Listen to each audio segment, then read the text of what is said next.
এই মুহূর্তে আমার হাতে আছে স্যামসাং S20 আলট্রা 5G। এটা সম্পূর্ণ আপডেট ইস্যুর কারণে ডিসপ্লেটা হোয়াইট হয়ে যায় এবং কল লিস্টে গেলে সাদা অংশটা ঝিরঝির করে, যেমন আগেকার বিটিভিগুলো এন্টিনা লাগালে ঝিরঝির করতে ঠিক তেমন ঝিরঝির করে।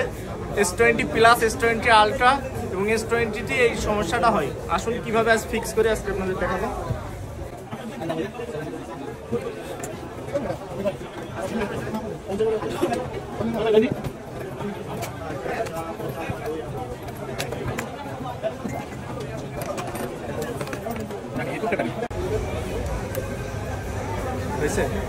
S20 আলট্রা যেটা সম্পূর্ণ আপনার হোয়াইট ইস্যু ছিল।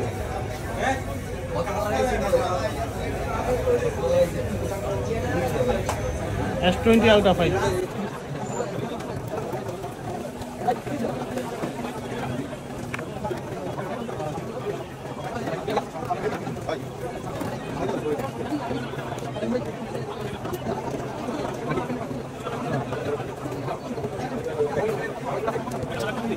S20 আলট্রা 5G এটা সম্পূর্ণ হোয়াইট স্ক্রিন ছিল। S20 আলট্রা 5G যাদের হোয়াইট স্ক্রিন ডিসপ্লে ঝিরঝির করে তারা আমাদের সাথে যোগাযোগ করতে পারবেন।